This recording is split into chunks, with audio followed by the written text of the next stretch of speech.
ॐ श्री गणेशाय नमः।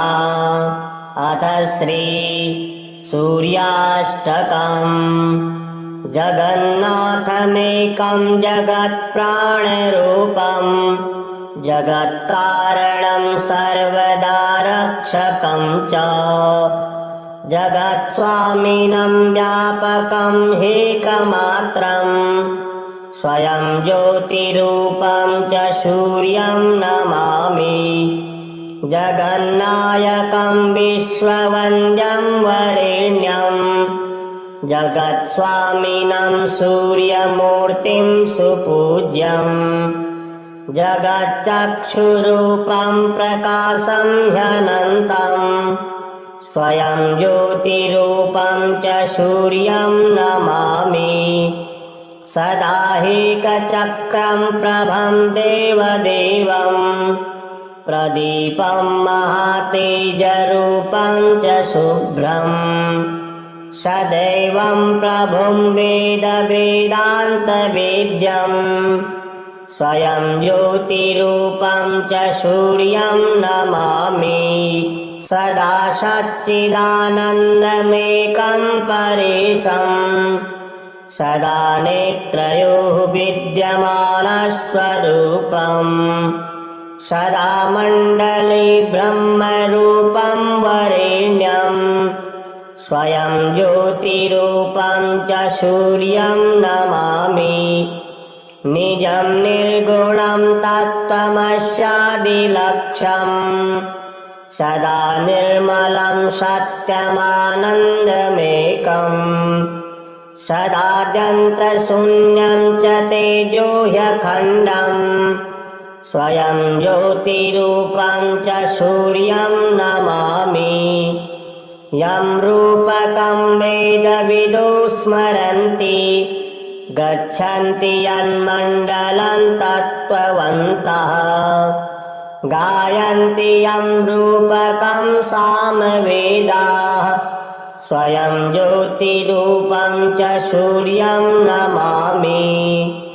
चतुर्बाहुकं कुण्डलं रत्नयुक्तं किरीटं तथा रक्तवस्त्रं च सौम्यं सदा वालखिल्यादिभिः स्तुत्यरूपं स्वयं ज्योतिरूपं च सूर्यं नमामि।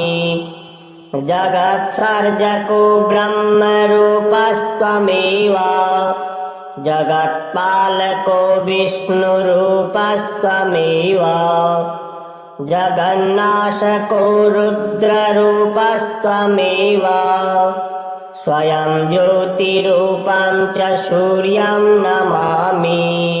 समर्पयामि सूर्याय सूर्याष्टकमिदं स्तवम् तव दर्शनमिच्छामि प्रसन्नो भव सर्वदा। जगन्नाथमेकं जगत्प्राणरूपं जगत्कारणं सर्वदा रक्षकं च जगत्स्वामिनं व्यापकं ह्येकमात्रं स्वयं ज्योतिरूपं च सूर्यं नमामि।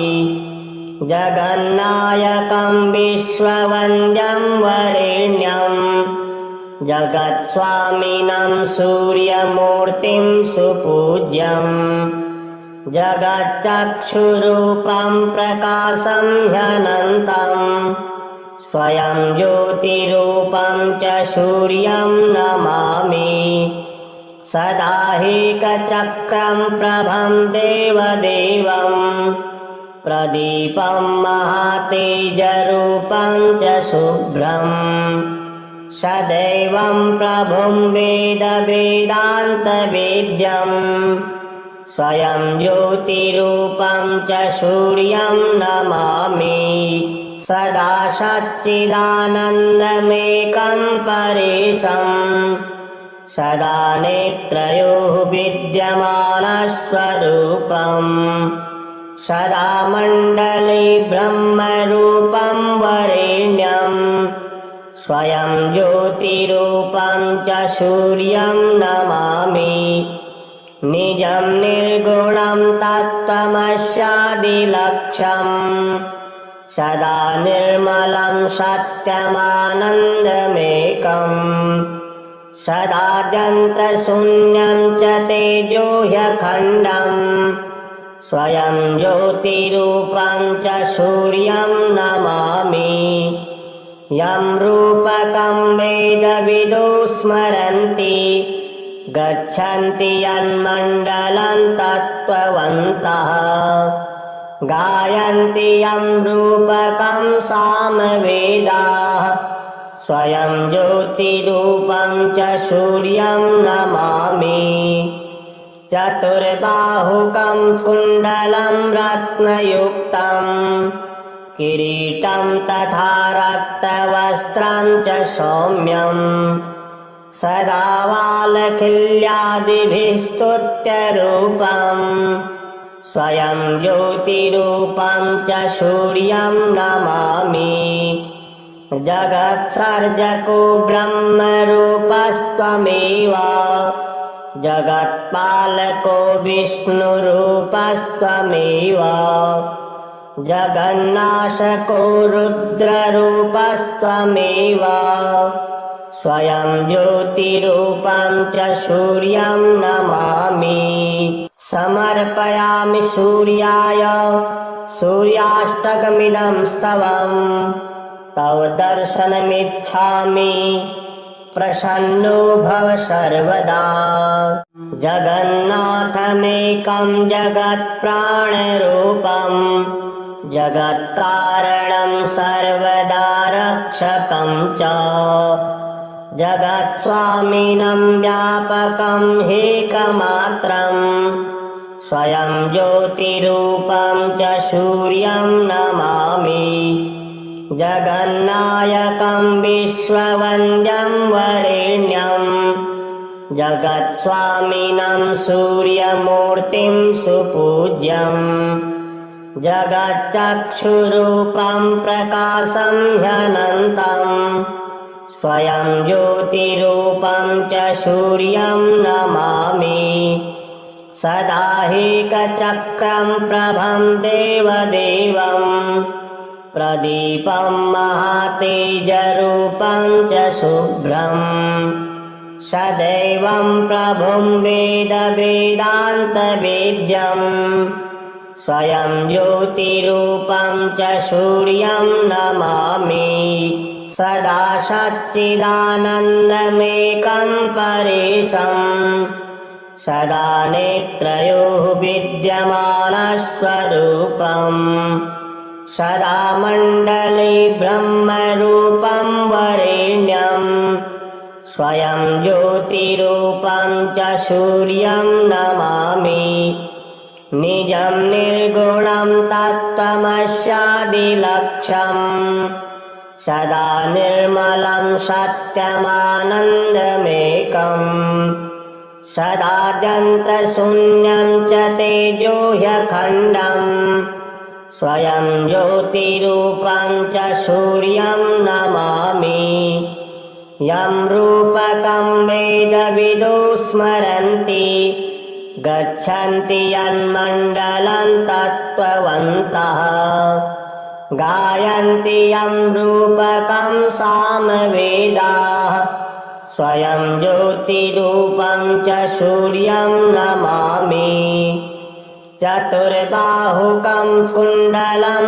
रत्नयुक्तं किरीटं तथा रक्तवस्त्रं च सौम्यम् सदा वालखिल्यादिभिः स्तुत्यरूपम् स्वयं ज्योतिरूपं च सूर्यं नमामि जगत्सर्जको ब्रह्मरूपस्त्वमेव जगत्पालको विष्णुरूपस्त्वमेव जगन्नाशको रुद्ररूपस्त्वमेव स्वयं ज्योतिरूपं च सूर्यं नमामि समर्पयामि सूर्याय सूर्याष्टकमिदं स्तवम् तव दर्शनमिच्छामि प्रसन्नो भव सर्वदा। जगन्नाथमेकं जगत्प्राणरूपं जगत्कारणं सर्वदा रक्षकं च जगत्स्वामिनं व्यापकं ह्येकमात्रं स्वयं ज्योतिरूपं च सूर्यं नमामि।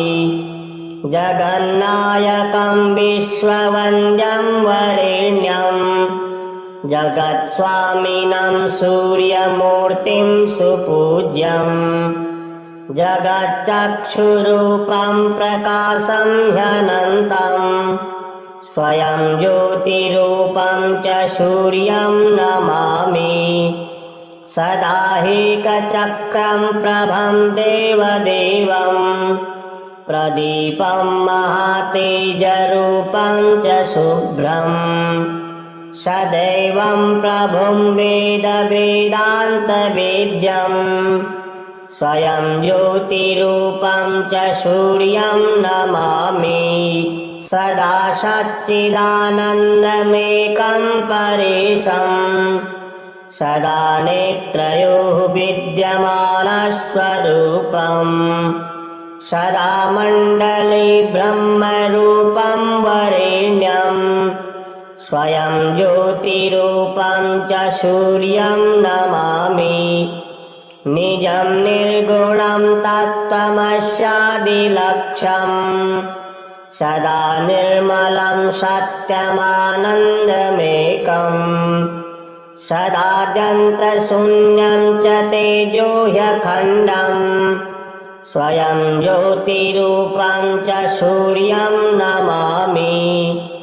यं रूपकं वेदविदो स्मरन्ति गच्छन्ति यन्मण्डलं तत्त्ववन्तः गायन्ति यं रूपकं सामवेदाः स्वयं ज्योतिरूपं च सूर्यं नमामि। चतुर्बाहुकं कुण्डलं रत्नयुक्तं किरीटं तथा रक्तवस्त्रं च सौम्यं सदा वालखिल्यादिभिः स्तुत्यरूपं स्वयं ज्योतिरूपं च सूर्यं नमामि।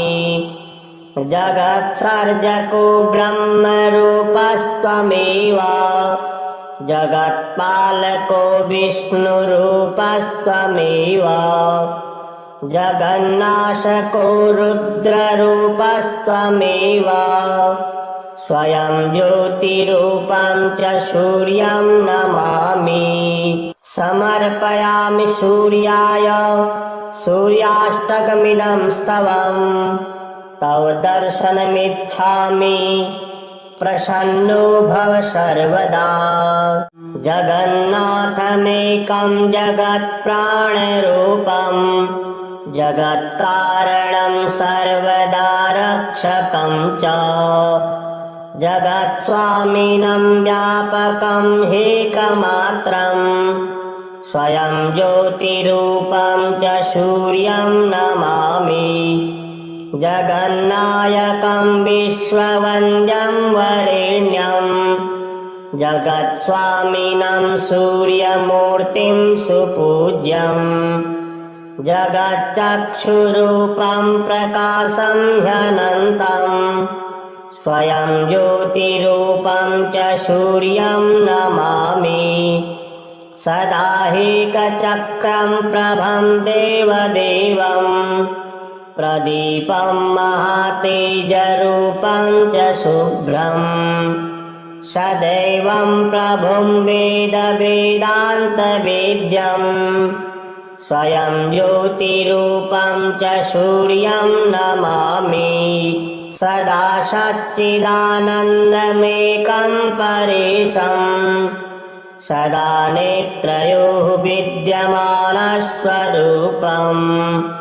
सदा मण्डले ब्रह्मरूपं वरेण्यं स्वयं ज्योतिरूपं च सूर्यं नमामि।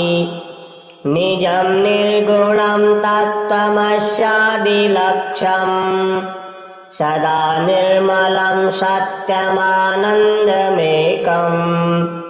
सदाद्यन्तशून्यं च तेजोह्यखण्डम् स्वयं ज्योतिरूपं च सूर्यं नमामि यं रूपकं वेदविदो स्मरन्ति गच्छन्ति यन्मण्डलं तत्त्ववन्तः गायन्ति यं रूपकं सामवेदाः स्वयं ज्योतिरूपं च सूर्यं नमामि चतुर्बाहुकं कुण्डलं रत्नयुक्तं किरीटं तथा रक्तवस्त्रं च सौम्यं सदा वालखिल्यादिभिः स्तुत्यरूपं स्वयं ज्योतिरूपं च सूर्यं नमामि जगत्सर्जको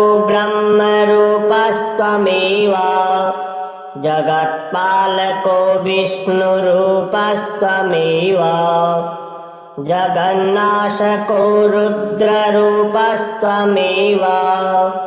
स्वयं ज्योतिरूपं च सूर्यं नमामि समर्पयामि सूर्याय सूर्याष्टकमिदं स्तवम् तव दर्शनमिच्छामि प्रसन्नो भव सर्वदा जगन्नाथमेकं जगत्प्राणरूपं जगत्कारणं सर्वदा रक्षकं च जगत्स्वामिनं व्यापकं ह्येकमात्रं स्वयं ज्योतिरूपं च सूर्यं नमामि जगन्नायकं विश्ववन्द्यं वरेण्यं जगत्स्वामिनं सूर्यमूर्तिं सुपूज्यं जगच्चक्षुरूपं प्रकाशं ह्यनन्तं स्वयं ज्योतिरूपं च सूर्यं नमामि सदा ह्येकचक्रं प्रभं देवदेवम् प्रदीपं महातेजरूपं च शुभ्रम् सदैवं प्रभुं वेदवेदान्तवेद्यं स्वयं ज्योतिरूपं च सूर्यं नमामि सदा सच्चिदानन्दमेकं परेशं सदा नेत्रयोः विद्यमानस्वरूपम् सदा मण्डले ब्रह्मरूपं वरेण्यं स्वयं ज्योतिरूपं च सूर्यं नमामि निजं निर्गुणं तत्त्वमस्यादिलक्ष्यं सदा निर्मलं सत्यमानन्दमेकम्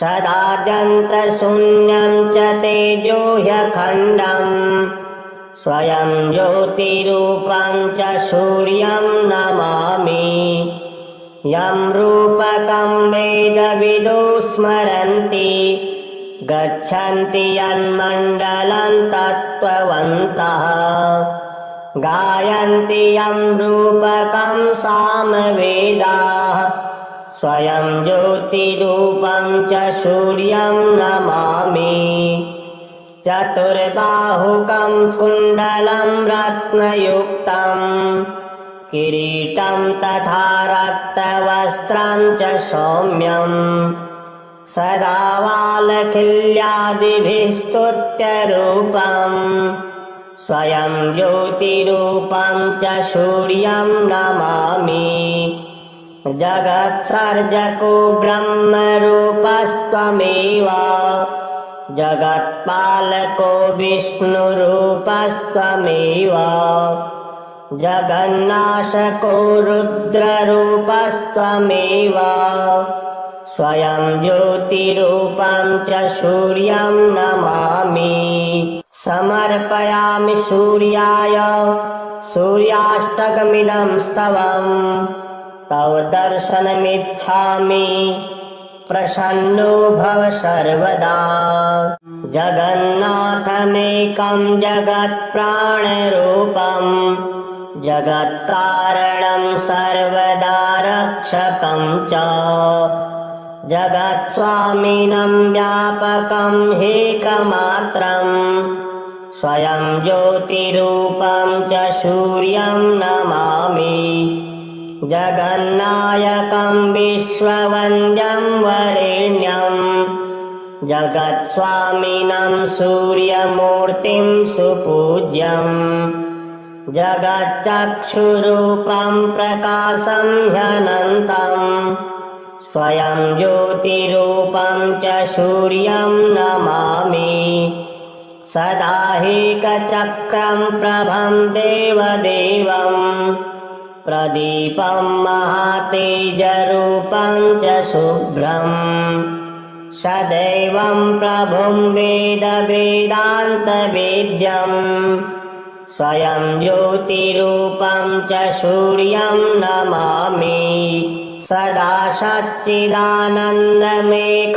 परेशं सदा नेत्रयोः विद्यमानस्वरूपम् सदा मण्डले ब्रह्मरूपं वरेण्यं स्वयं ज्योतिरूपं च सूर्यं नमामि। निजं निर्गुणं तत्त्वमस्यादिलक्ष्यम् सदा निर्मलं सत्यमानन्दमेकम् सदाद्यन्तशून्यं च तेजो ह्यखण्डम् स्वयं ज्योतिरूपं च सूर्यं नमामि। यं रूपकं वेदविदो स्मरन्ति गच्छन्ति यन्मण्डलं तत्त्ववन्तः गायन्ति यं रूपकं सामवेदाः स्वयं ज्योतिरूपं च सूर्यं नमामि। चतुर्बाहुकं कुण्डलं रत्नयुक्तं किरीटं तथा रक्तवस्त्रं च सौम्यं सदा वालखिल्यादिभिः स्तुत्यरूपं स्वयं ज्योतिरूपं च सूर्यं नमामि। जगत्सर्जको ब्रह्मरूपस्त्वमेव जगत्पालको विष्णुरूपस्त्वमेव जगन्नाशको रुद्ररूपस्त्वमेव स्वयं ज्योतिरूपं च सूर्यं नमामि। समर्पयामि सूर्याय सूर्याष्टकमिदं स्तवम् तव दर्शनमिच्छामि प्रसन्नो भव सर्वदा। जगन्नाथमेकं जगत्प्राणरूपं जगत्कारणं सर्वदा रक्षकं च जगत्स्वामिनं व्यापकं ह्येकमात्रं स्वयं ज्योतिरूपं च सूर्यं नमामि। जगन्नायकं विश्ववन्द्यं वरेण्यं जगत्स्वामिनं सूर्यमूर्तिं सुपूज्यं जगच्चक्षुरूपं प्रकाशं ह्यनन्तं स्वयं ज्योतिरूपं च सूर्यं नमामि। सदा ह्येकचक्रं प्रभं देवदेवं प्रदीपं महातेजरूपं च शुभ्रम् सदैवं प्रभुं वेदवेदान्तवेद्यं स्वयं ज्योतिरूपं च सूर्यं नमामि। सदा सच्चिदानन्दमेकं परेशं सदा नेत्रयोः विद्यमानस्वरूपम् सदा मण्डले ब्रह्मरूपं वरेण्यं स्वयं ज्योतिरूपं च सूर्यं नमामि। निजं निर्गुणं तत्त्वमस्यादिलक्ष्यम् सदा निर्मलं सत्यमानन्दमेकम्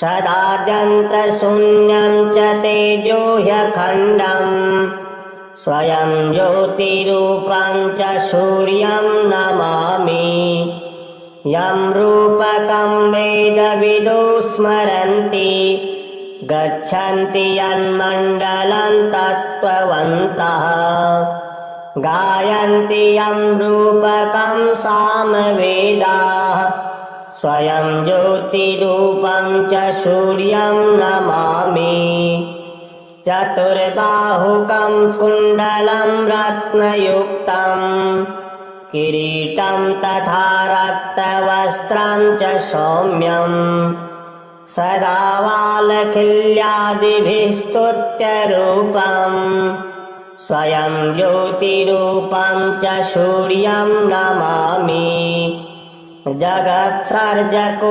ब्रह्मरूपस्त्वमेव जगत्पालको विष्णुरूपस्त्वमेव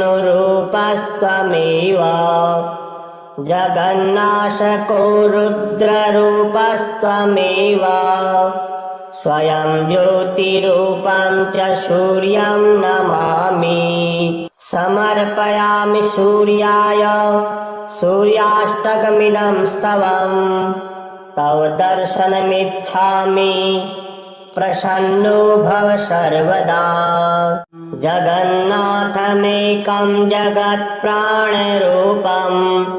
जगत्कारणं सर्वदा रक्षकं च जगत्स्वामिनं व्यापकं ह्येकमात्रम् स्वयं ज्योतिरूपं च सूर्यं नमामि जगन्नायकं विश्ववन्द्यं वरेण्यं जगत्स्वामिनं सूर्यमूर्तिं सुपूज्यम् जगच्चक्षुरूपं प्रकाशं ह्यनन्तम् स्वयं ज्योतिरूपं च सूर्यं नमामि सदा ह्येकचक्रं प्रभं देवदेवं प्रदीपं महातेजरूपं च शुभ्रम् सदैवं प्रभुं वेदवेदान्तवेद्यम् स्वयं ज्योतिरूपं च सूर्यं नमामि सदा सच्चिदानन्दमेकं परेशम् सदा नेत्रयोः विद्यमानस्वरूपम् सदा मण्डले ब्रह्मरूपं वरेण्यं स्वयं ज्योतिरूपं च सूर्यं नमामि निजं निर्गुणं तत्त्वमस्यादिलक्ष्यम् सदा निर्मलं सत्यमानन्दमेकम् सदाद्यन्तशून्यं च तेजो ह्यखण्डम् स्वयं ज्योतिरूपं च सूर्यं नमामि यं रूपकं वेदविदो स्मरन्ति गच्छन्ति यन्मण्डलं तत्त्ववन्तः गायन्ति यं रूपकं सामवेदाः स्वयं ज्योतिरूपं च सूर्यं नमामि चतुर्बाहुकं कुण्डलं रत्नयुक्तं किरीटं तथा रक्तवस्त्रं च सौम्यम् सदा वालखिल्यादिभिः स्तुत्यरूपम् स्वयं ज्योतिरूपं च सूर्यं नमामि जगत्सर्जको ब्रह्मरूपस्त्वमेव जगत्पालको विष्णुरूपस्त्वमेव जगन्नाशको रुद्ररूपस्त्वमेव स्वयं ज्योतिरूपं च सूर्यं नमामि समर्पयामि सूर्याय सूर्याष्टकमिदं स्तवम् तव दर्शनमिच्छामि प्रसन्नो भव सर्वदा। जगन्नाथमेकं जगत्प्राणरूपं जगत्कारणं सर्वदा रक्षकं च जगत्स्वामिनं व्यापकं ह्येकमात्रं स्वयं ज्योतिरूपं च सूर्यं नमामि। जगन्नायकं विश्ववन्द्यं वरेण्यं जगत्स्वामिनं सूर्यमूर्तिं सुपूज्यं जगच्चक्षुरूपं प्रकाशं ह्यनन्तं स्वयं ज्योतिरूपं च सूर्यं नमामि। सदाहिकचक्रं प्रभं देवदेवं प्रदीपं महातेजरूपं च शुभ्रं सदैवं प्रभुं वेदवेदान्तवेद्यं स्वयं ज्योतिरूपं च सूर्यं नमामि। सदा सच्चिदानन्दमेकं परेशं सदा नेत्रयोः विद्यमानस्वरूपं सदा मण्डले ब्रह्मरूपं वरेण्यं स्वयं ज्योतिरूपं च सूर्यं नमामि।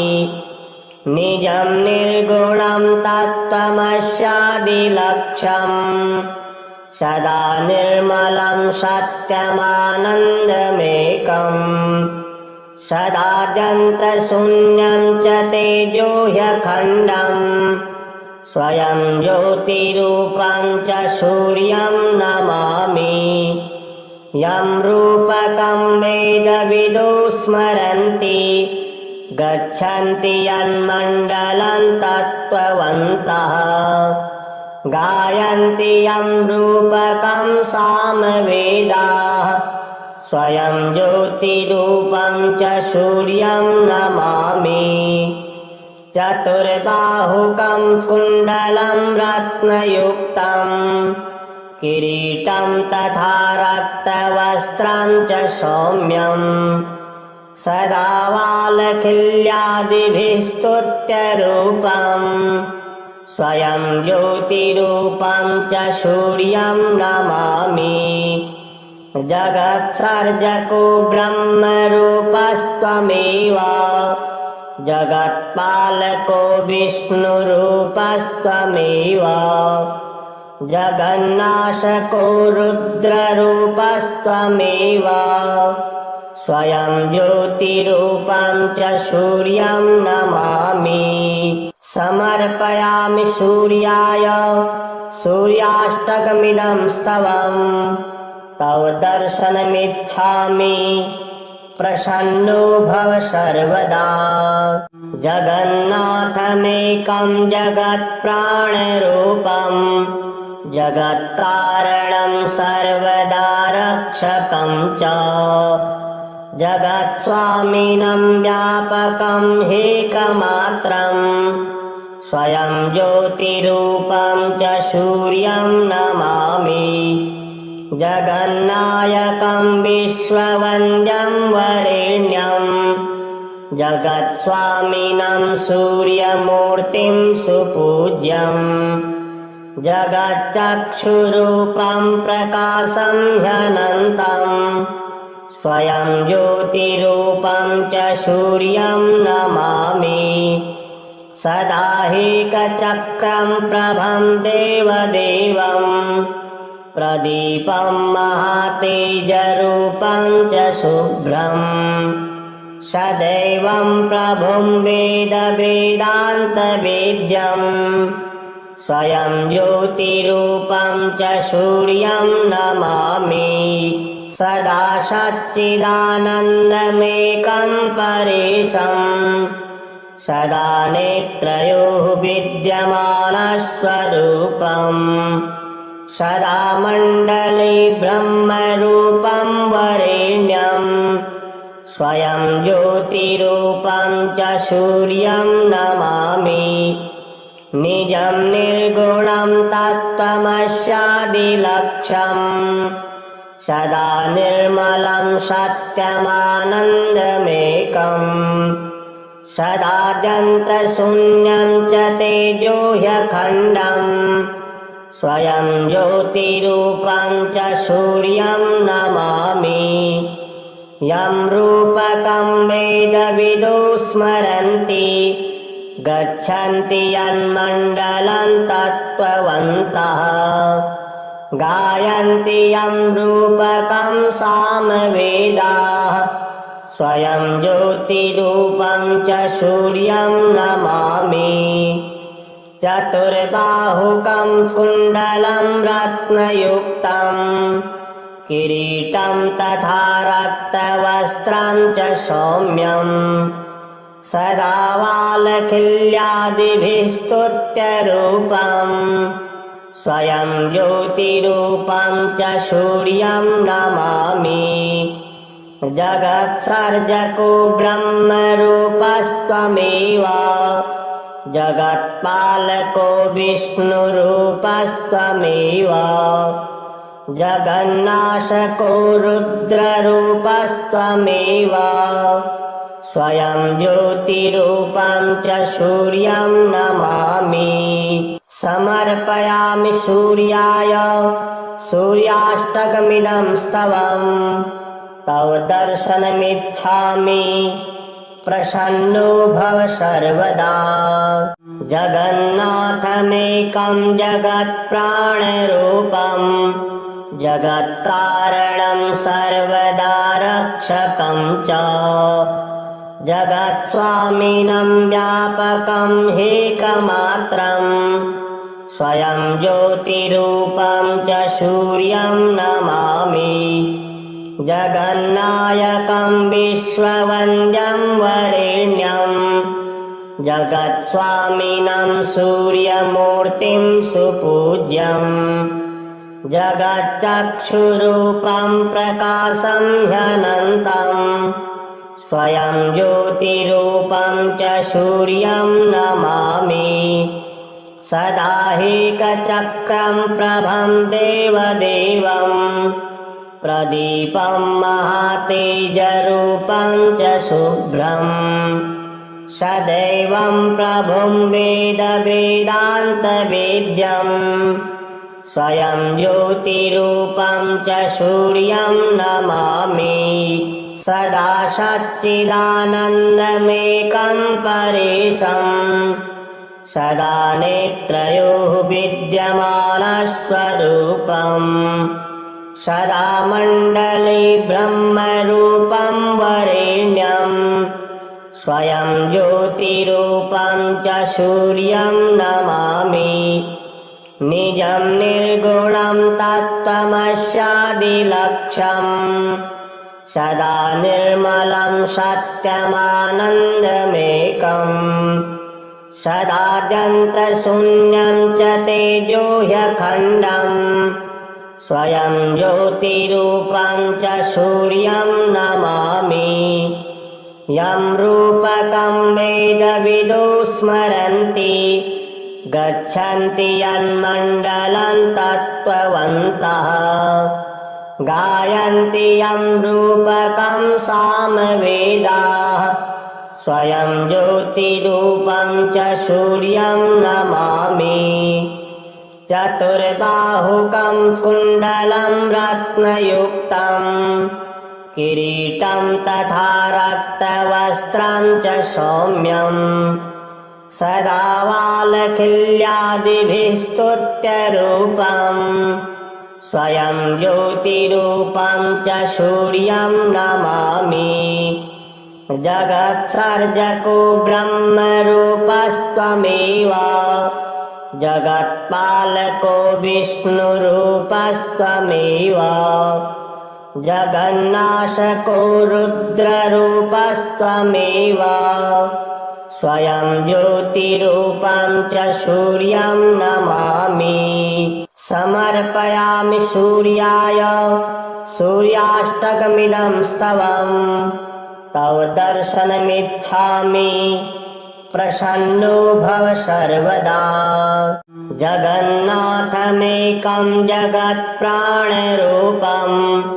जगत्कारणं सर्वदा रक्षकं च जगत्स्वामिनं व्यापकं ह्येकमात्रं स्वयं ज्योतिरूपं च सूर्यं नमामि। जगन्नायकं विश्ववन्द्यं वरेण्यं जगत्स्वामिनं सूर्यमूर्तिं सुपूज्यं जगच्चक्षुरूपं प्रकाशं ह्यनन्तं स्वयं ज्योतिरूपं च सूर्यं नमामि। सदा ह्येकचक्रं प्रभं देवदेवं प्रदीपं महातेजरूपं च शुभ्रम् सदैवं प्रभुं वेदवेदान्तवेद्यं स्वयं ज्योतिरूपं च सूर्यं नमामि। सदा सच्चिदानन्दमेकं परेशं सदा नेत्रयोः विद्यमानस्वरूपं सदा मण्डले ब्रह्मरूपं वरेण्यं स्वयं ज्योतिरूपं च सूर्यं नमामि।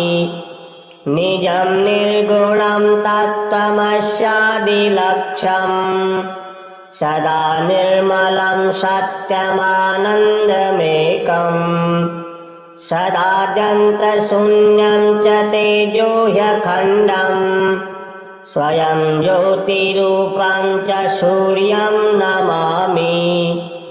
यं रूपकं वेदविदो स्मरन्ति गच्छन्ति यन्मण्डलं तत्त्ववन्तः गायन्ति यं रूपकं सामवेदाः स्वयं ज्योतिरूपं च सूर्यं नमामि।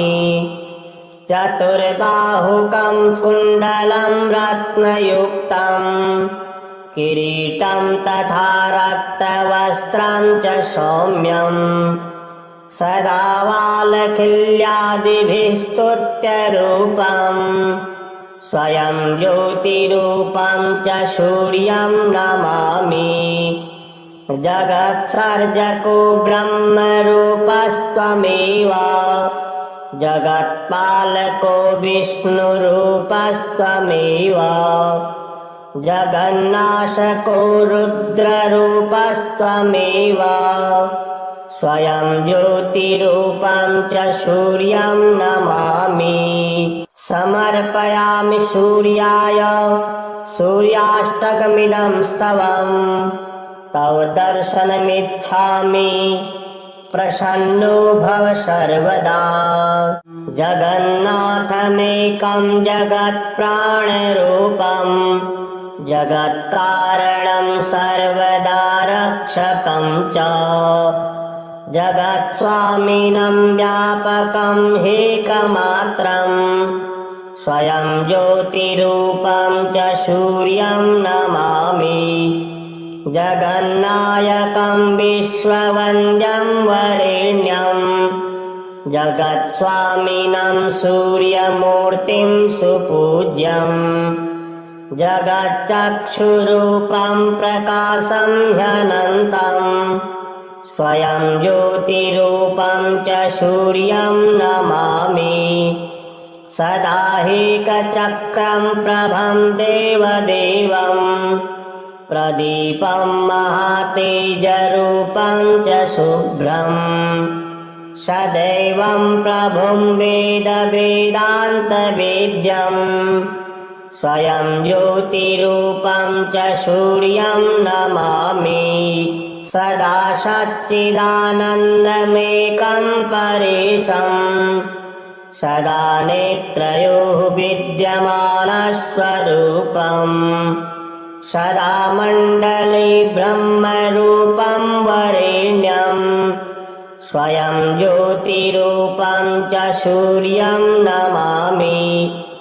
निजं निर्गुणं तत्त्वमस्यादिलक्ष्यं सदा निर्मलं सत्यमानन्दमेकम् सदाद्यन्तशून्यं च तेजो ह्यखण्डम् स्वयं ज्योतिरूपं च सूर्यं नमामि यं रूपकं वेदविदो स्मरन्ति गच्छन्ति यन्मण्डलं तत्त्ववन्तः गायन्ति यं रूपकं सामवेदाः स्वयं ज्योतिरूपं च सूर्यं नमामि चतुर्बाहुकं कुण्डलं रत्नयुक्तं किरीटं तथा रक्तवस्त्रं च सौम्यं सदा वालखिल्यादिभिः स्तुत्यरूपं स्वयं ज्योतिरूपं च सूर्यं नमामि जगत्सर्जको ब्रह्मरूपस्त्वमेव जगत्पालको विष्णुरूपस्त्वमेव जगन्नाशको रुद्ररूपस्त्वमेव स्वयं ज्योतिरूपं च सूर्यं नमामि समर्पयामि सूर्याय सूर्याष्टकमिदं स्तवम् तव दर्शनमिच्छामि प्रसन्नो भव सर्वदा जगन्नाथमेकं जगत्प्राणरूपं जगत्कारणं सर्वदा रक्षकं च जगत्स्वामिनं व्यापकं ह्येकमात्रं स्वयं ज्योतिरूपं च सूर्यं नमामि जगन्नायकं विश्ववन्द्यं वरेण्यं जगत्स्वामिनं सूर्यमूर्तिं सुपूज्यं जगच्चक्षुरूपं प्रकाशं ह्यनन्तं स्वयं ज्योतिरूपं च सूर्यं नमामि सदा ह्येकचक्रं प्रभं देवदेवम् प्रदीपं महातेजरूपं च शुभ्रम् सदैवं प्रभुं वेदवेदान्तवेद्यं स्वयं ज्योतिरूपं च सूर्यं नमामि सदा सच्चिदानन्दमेकं परेशम् सदा नेत्रयोः विद्यमानस्वरूपम् सदा मण्डले ब्रह्मरूपं वरेण्यं स्वयं ज्योतिरूपं च सूर्यं नमामि निजं निर्गुणं तत्त्वमस्यादिलक्ष्यं सदा निर्मलं सत्यमानन्दमेकम् सदाद्यन्तशून्यं च तेजो ह्यखण्डम् स्वयं ज्योतिरूपं च सूर्यं नमामि यं रूपकं वेदविदो स्मरन्ति गच्छन्ति यन्मण्डलं तत्त्ववन्तः गायन्ति यं रूपकं सामवेदाः स्वयं ज्योतिरूपं च सूर्यं नमामि चतुर्बाहुकं कुण्डलं रत्नयुक्तं किरीटं तथा रक्तवस्त्रं च सौम्यं सदा वालखिल्यादिभिः स्तुत्यरूपं स्वयं ज्योतिरूपं च सूर्यं नमामि जगत्सर्जको ब्रह्मरूपस्त्वमेव जगत्पालको विष्णुरूपस्त्वमेव जगन्नाशको रुद्ररूपस्त्वमेव स्वयं ज्योतिरूपं च सूर्यं नमामि समर्पयामि सूर्याय सूर्याष्टकमिदं स्तवम् तव दर्शनमिच्छामि प्रसन्नो भव सर्वदा।